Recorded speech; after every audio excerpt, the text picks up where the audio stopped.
Bem, turma, boa tarde novamente. Estamos aqui mais uma vez para falar sobre dar continuidade ao movimento circular, só que agora falar sobre transmissão de movimento circular. Certo? A gente tem muitos exemplos de transmissão de movimento circular, mas às vezes a gente nem se liga, nem percebe que aquele evento é uma transmissão de movimento circular. Então, o objetivo da aula agora, dessa nossa aula, é compreender o processo de transmissão de movimento. A transmissão de movimento é feita através de polias e engrenagens, como a gente está vendo aí, como, por exemplo, as engrenagens de um relógio analógico. Quem nunca assistiu um filme com algum relógio antigo que tem esse tipo de engrenagem? Certo? Então, essas engrenagens aí elas vão transmitir um movimento circular de uma polia ou de uma engrenagem para outra. Nós temos as engrenagens encostadas, como as do lado esquerdo, podendo ser dentadas ou não. E a gente tem as correias, e nós temos as polias ligadas através de correias, certo? Novamente, essas polias podem ser dentadas ou não. No caso, no acoplamento por correia, nós temos como exemplo as rodas da bicicleta. Elas possuem uma ligação entre elas através da corrente, certo? A correia da bicicleta. Quando você inicia a pedalar, o que acontece? Você transfere o movimento de uma roda, de uma circunferência, para outra, através dessa correia. No caso da transferência de movimento por acoplamento por correia, a velocidade linear é sempre a mesma, não muda. Então, a velocidade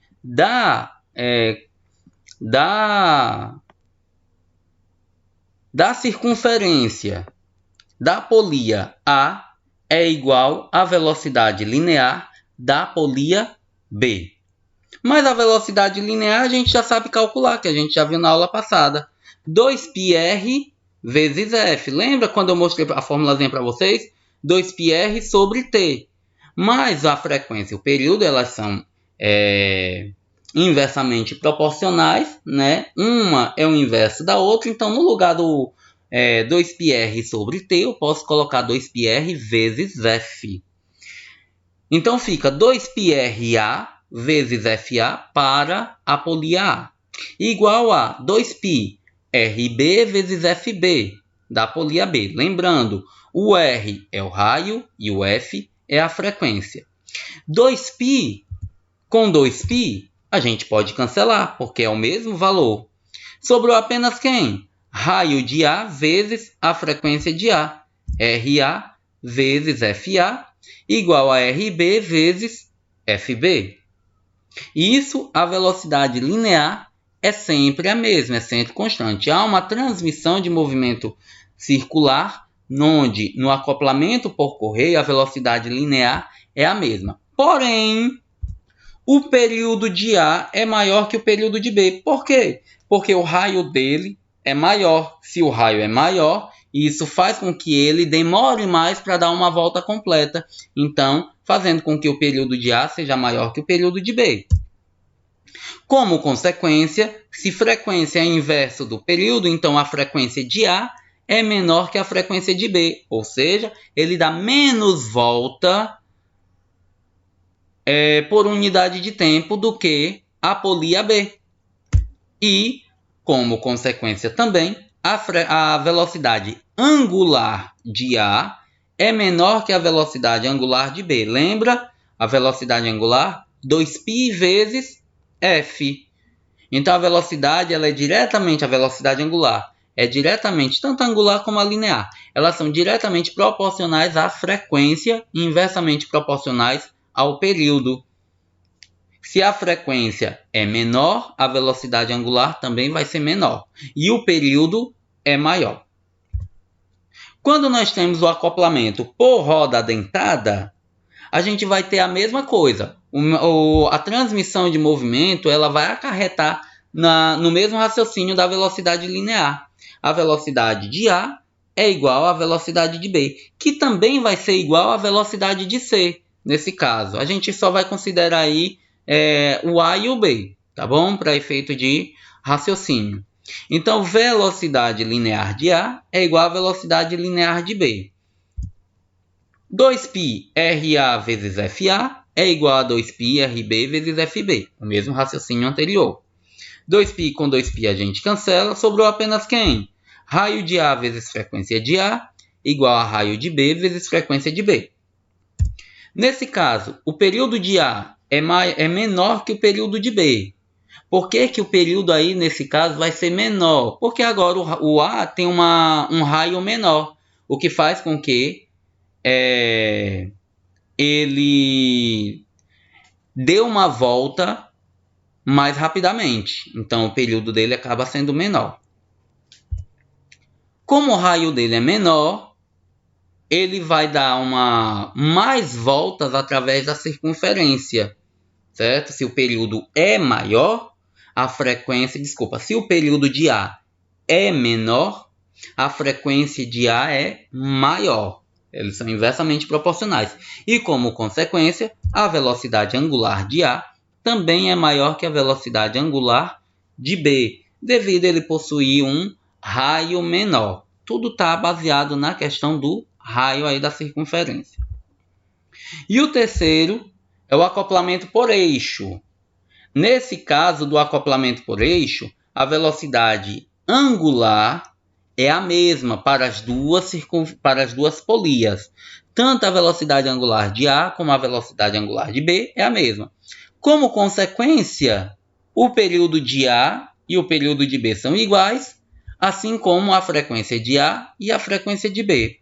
Porém, a velocidade linear, lembrem-se, velocidade sempre depende do raio, a velocidade linear sempre depende do raio. Então, se o raio de A é menor que o raio de B, então a velocidade linear de A é menor que a velocidade linear de B. Ok, turma? Passada a explicação, vamos fazer uns exemplos. 2 exemplos. Exemplo 1 diz assim: duas polias estão girando simultaneamente devido a uma correia que não desliza. O raio da polia maior é 18 centímetros, enquanto o raio da polia menor é 9 centímetros. Qual é a velocidade angular da polia menor, em radianos por segundo, se a polia maior estiver girando a uma frequência de 300 RPM? Todo problema de física começa com os dados. O raio de A é 18 centímetros. O raio de B, 9 centímetros. O A eu estou considerando a polia maior e o B eu estou considerando a polia menor. A frequência de A é 300 RPM. Só que de RPM para Hz a gente sempre divide por 60. Então 300 RPM dividido por 60 dá 5 Hz. E ele quer a velocidade angular da polia menor, ou seja, a velocidade angular de B. Nesse caso, para determinar essa velocidade angular, ômega é igual a 2π vezes f. Eu preciso da frequência de B. Então, vamos determinar, a frequência de B. Como? Usando a relação que a gente acabou de ver.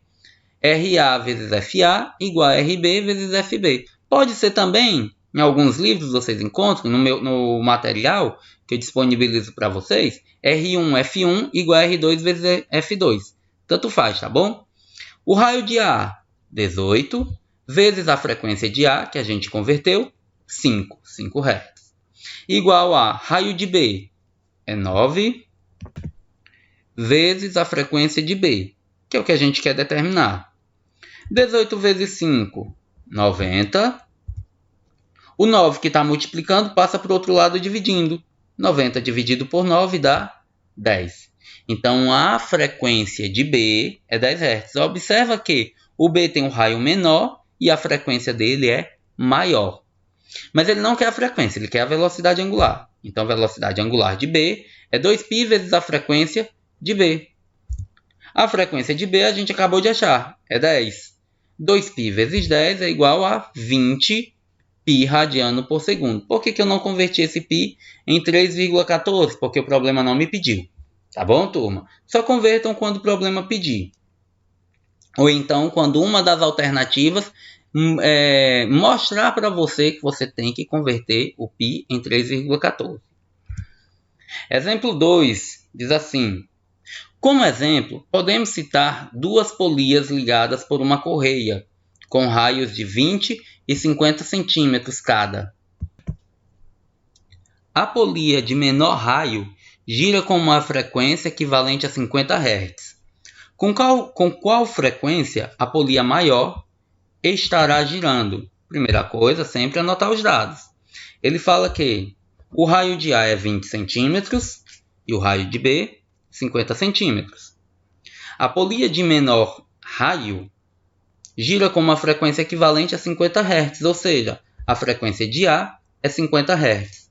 E ele quer saber a frequência da polia maior, ou seja, a frequência de B. Novamente, RA, FA igual a RB vezes FB. O raio de A é 20 vezes a frequência de A, 50, igual a raio de B, 50, vezes a frequência de B, que a gente quer achar.